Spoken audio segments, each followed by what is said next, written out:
Welcome to English with Afreen.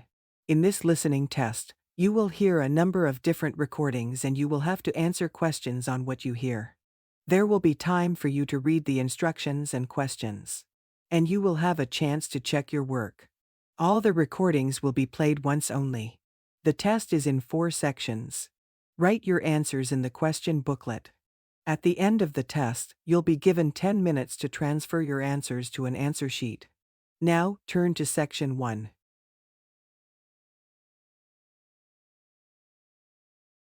Section 1. You will hear a student asking the social department of the university for information about the trips. First, you have some time to look at questions 1 to 4.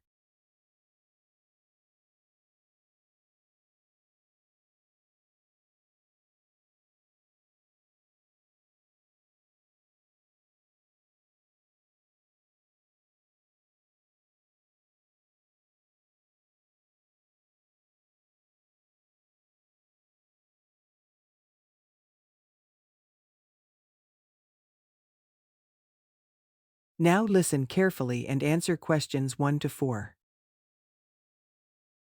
Good morning. Good morning. How can I help you? I understand that the school organizes trips to different... Yes, we run 5 every month. 3 during weekends and 2 Wednesday afternoon trips. What sort of places? Well, obviously it varies, but always places of historical interest, and also which offer a variety of shopping because our students always ask about that. And then we go for ones where we know there are guided tours because this gives a good focus for the visit. Do you travel far? Well, we're lucky here, obviously, because we're able to say that all our visits are less than 3 hours' drive. How much do they cost? Again, it varies. Between £5 and £15 a head, depending on distance. Uh-huh. Oh, and we do offer to arrange special trips if, there are more than 12 people. Oh, right. I'll keep that in mind. And what are the times normally? We try to keep it pretty fixed so that students get to know the pattern. We leave at 8:30 a.m. and return at 6 p.m. We figure it's best to keep the day fairly short. Oh, yes. And how do we reserve a place? You sign your name on the notice board. Do you know where it is? Uh-huh. I saw it this morning. And we do ask that you sign up 3 days in advance, so we know we've got enough people interested to run it, and we can cancel if necessary, with full refund, of course. That's fine, thanks. Before you hear the rest of the conversation, you have some time to look at questions 5 to 10.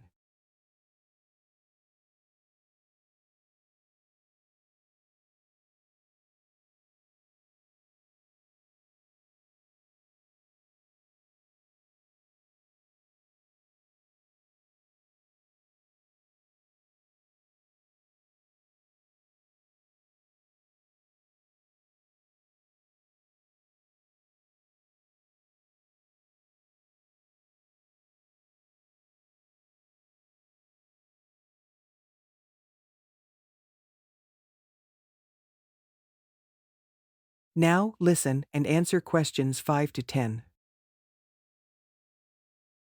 And what visits are planned for this term? Right, well, I'm afraid the schedule hasn't been printed out yet, but we have confirmed the dates and planned the optional extra visits, which you can also book in advance if you want to. Oh, that's all right. If you can just give some idea of the weekend ones, so I can, work out when to see friends, etc. Oh, sure.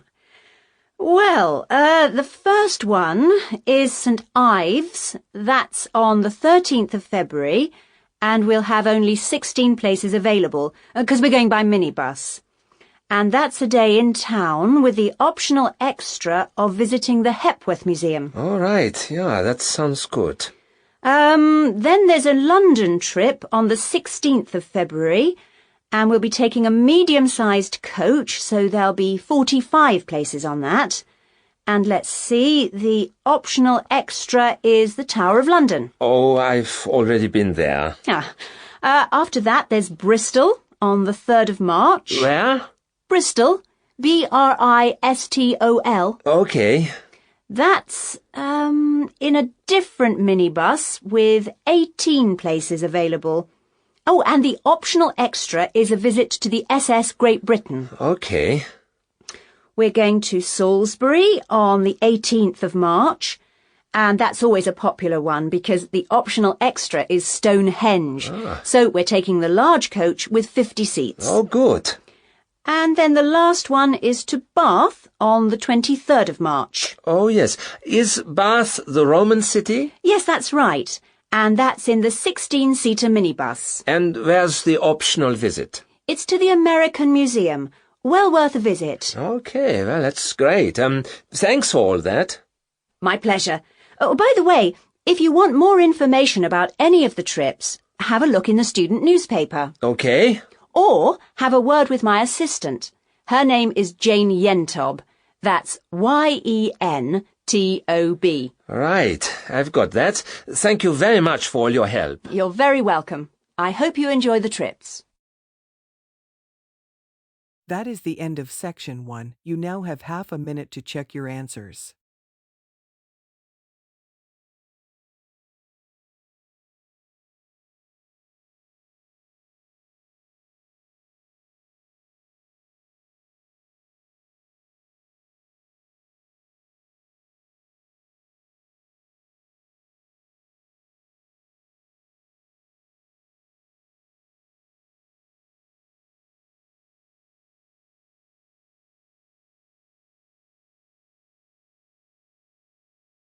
Now turn to Section 2. Section 2, you will hear a speech by an accountant about student banking. First, you have some time to look at questions 11 to 15.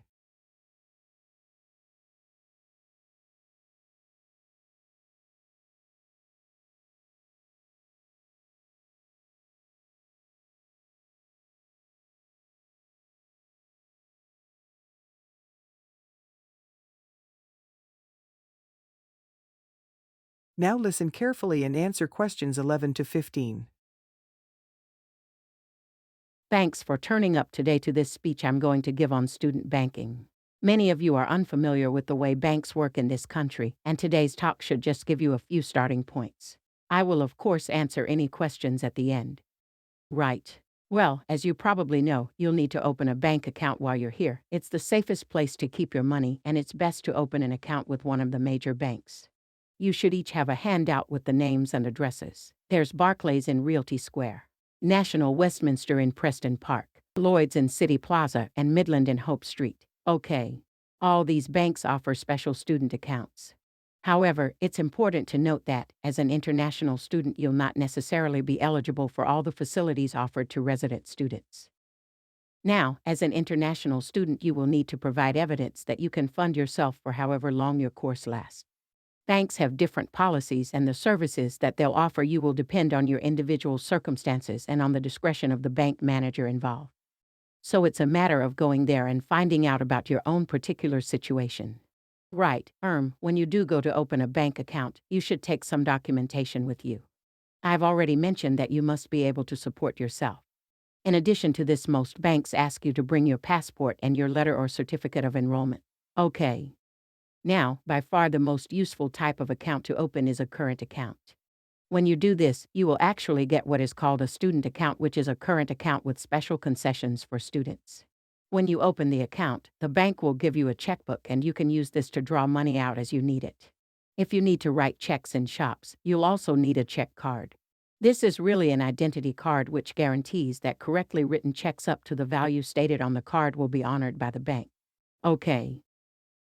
Before you hear the rest of the talk, you have some time to look at questions 16 to 20.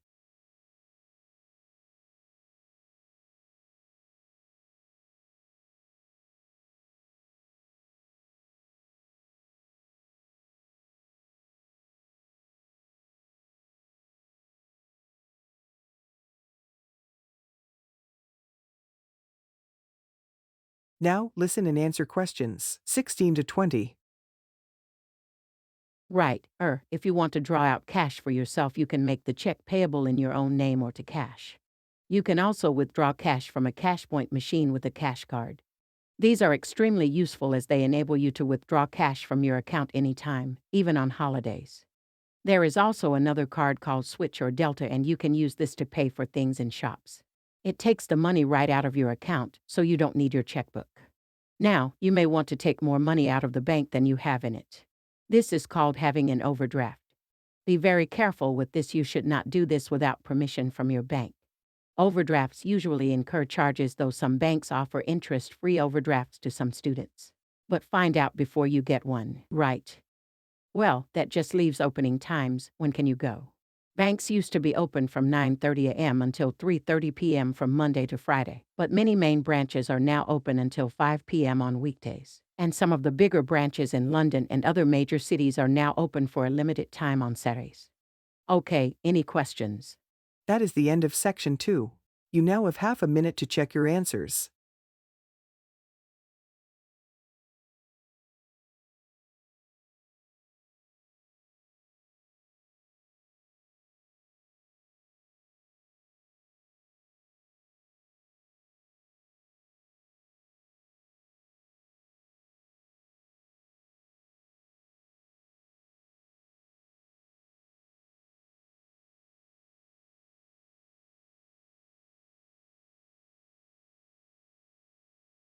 Now turn to section 3. Section 3. You will hear a student talking to her lecturer about her studies. First, you have some time to look at questions 21 to 23.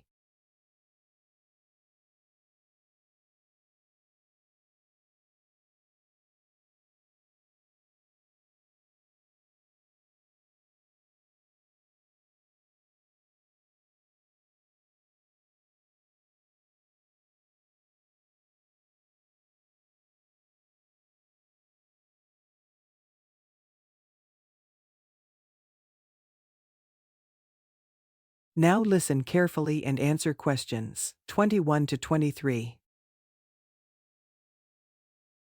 Excuse me, Dr. Johnson. May I speak to you for a minute? Sure, come in. I'm Melanie Griffin. I'm taking your course in population studies. Right. Well, Melanie, how can I help you? I'm having a bit of trouble with a second assignment, and it's due in 12 days. What sort of trouble are you having? Is the assignment question a problem? Well, that's part of the problem. I've been having trouble getting hold of the books. I've been to the library several times and all the books are out. Sounds like you should have started borrowing books a bit earlier.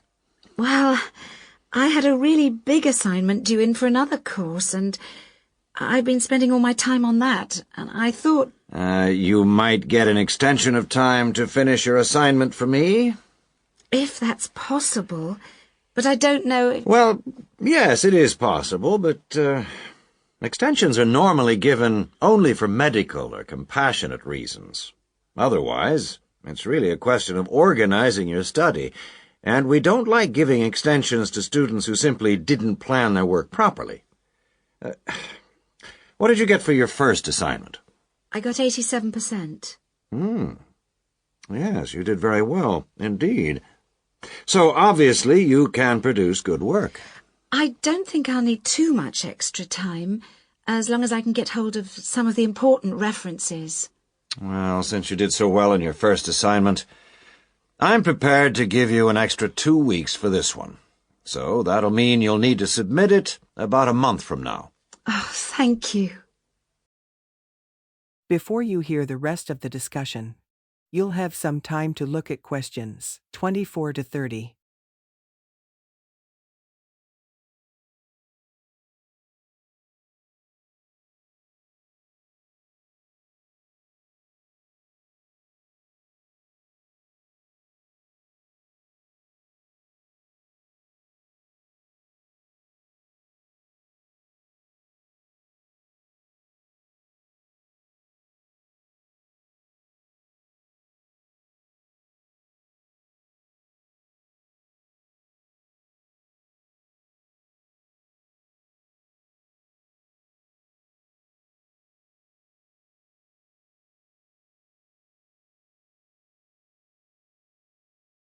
Now, listen and answer questions 24 and 30. Now, what about the reading materials? Have you checked out the journal articles in the list? No, not yet. There were about 20 of them, and I wasn't sure which ones would be most useful or important. Well, they're all useful. But I don't expect anyone to read them all because a number of them deal with the same issues. Let me give you some suggestions. The article by Anderson and Hawker is really worth reading. Right, I'll read that one. You should also read the article by Jackson, but just look at the part on the research methodology, how they did it. Okay, Jackson. Got that. And if you have time, the one by Roberts says very relevant things, although it's not essential. So, okay, if it's useful, I'll try and read that one. Now, the one by Morris. I wouldn't bother with that at this stage if I were you. Okay, I won't bother with Morris. Oh, now, someone told me the article by Cooper is important. Well, yes, in a way. But just look at the last part, where he discusses the research results. And lastly, there's Forster. I can't think why I included that one. It's not bad, and could be of some help, but not that much. Now, let's deal with the assignment question. What's the problem there? It's the graph on page 2. What seems to be the problem? It's just the bar graph showing reasons why people change where they live. Well, I've got a photocopy, but the reasons at the bottom are missing. Ah, okay. Look at the first bar on the graph. Now, that indicates the number of people who move because they want more space. Oh, I see. Bar 1. Okay. Now, what about the next bar? Bar 2 is to do with the people living nearby, disturbing them. So they chose to move away to somewhere quieter. Now let's look at bar number 3. Another reason people change their place of living is because they want to be closer to the city. Okay. Proximity to the city is an issue. Now, bar number 4 refers to problems when the owner of the property won't help fix things that go wrong. In other words, the owner is not helpful, and so the tenants move out. Okay. Now, what about bar 5? Bar 5 is about those people who move because they need a bus or train to get them into the city or to go to work. Okay. And bar 6? Bar number 6 is interesting. That reason was given quite a lot. People moving because they wanted to be in a more attractive neighborhood. Oh, yes. Thank you very much. That is the end of section 3. You now have half a minute to check your answers.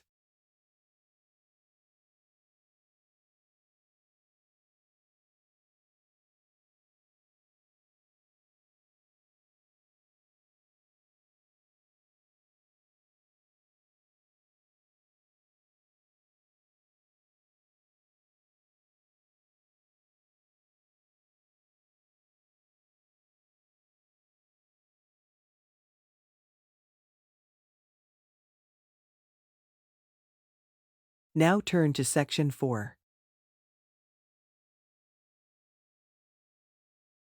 Section 4. You will hear a speech about the urban landscape by an expert. First, you have some time to look at questions 31 to 40.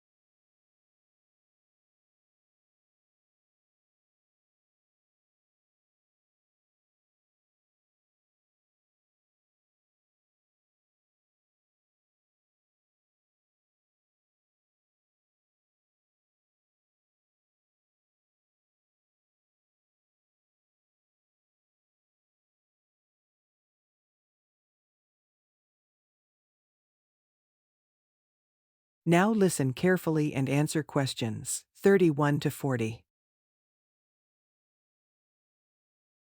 Good day, ladies and gentlemen. I have been asked today to talk to you about the urban landscape. There are two major areas that I will focus on in my talk: how vegetation can have a significant effect on urban climate, and how we can better plan our cities using trees to provide a more comfortable environment for us to live in. Trees can have a significant impact on our cities. They can make a city as a whole a bit less windy, or a bit more windy if that's what you want. They can make it a bit cooler if it's a hot summer day in an Australian city, or they can make it a bit more humid if it's a dry inland city. On the local scale, that is in particular areas within the city, trees can make the local area more shady, cooler, more humid and much less windy. In fact, trees, and planting of various kinds, can be used to make city streets actually less dangerous in particular areas. How do trees do all that, you ask? Well, the main difference between a tree and a building is a tree has got an internal mechanism to keep the temperature regulated. It evaporates water through its leaves, and that means that the temperature of the leaves is never very far from our own body temperature. The temperature of a building surface on a hot sunny day can easily be 20 degrees more than our temperature. Trees, on the other hand, remain cooler than buildings because they sweat. This means that they can humidify the air and cool it, a property which can be exploited to improve the local climate.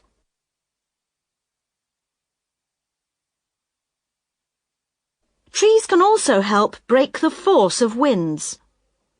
The reason that high buildings make it windier at ground level is that as the wind goes higher and higher, it goes faster and faster. When the wind hits the building, it has to go somewhere. Some of it goes over the top, and some goes around the sides of the building, forcing those high-level winds down to ground level. That doesn't happen when you have trees. Trees filter the wind and considerably reduce it, preventing those very large, strong gusts that you so often find around tall buildings. Another problem in built-up areas is that traffic noise is intensified by tall buildings. By planting a belt of trees at the side of the road, you can make things a little quieter, but much of the vehicle noise still goes through the trees. Trees can also help reduce the amount of noise in the surroundings, although the effect is not as large as people like to think. Low-frequency noise in particular just goes through the trees as though they aren't there. Although trees can significantly improve the local climate, they do, however, take up a lot of space.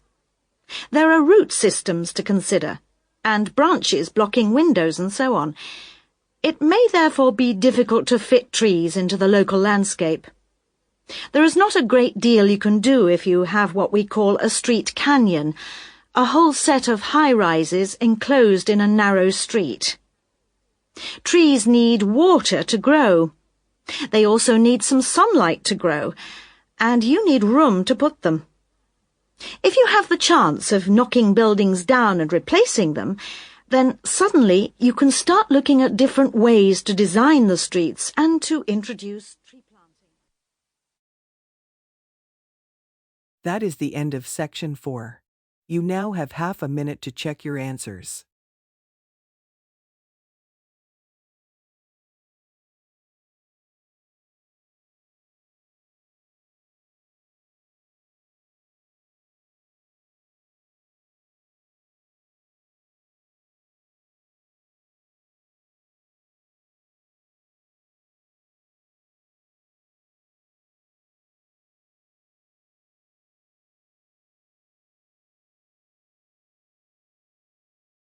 That is the end of the listening test.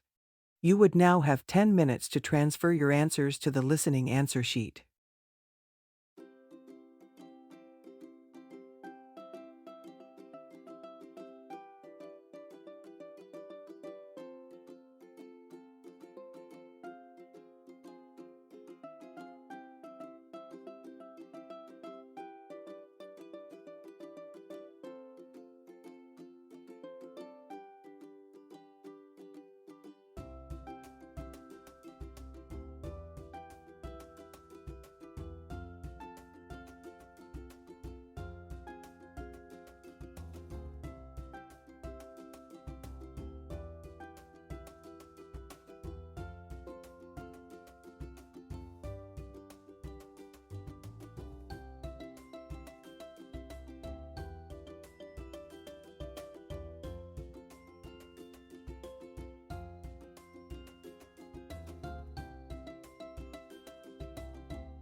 If you score 1 to 18, you are unlikely to get an acceptable score under examination conditions, and we recommend that you spend a lot of time improving your English before you take IELTS. If you score 19 to 27, you may get an acceptable score under examination conditions, but we recommend that you think about having more practice or lessons before you take IELTS. If you score 28 to 40, you are likely to get an acceptable score under examination conditions, but remember that different institutions will find different scores acceptable. Thanks for watching. Please like, share, and subscribe to the channel. We really appreciate it.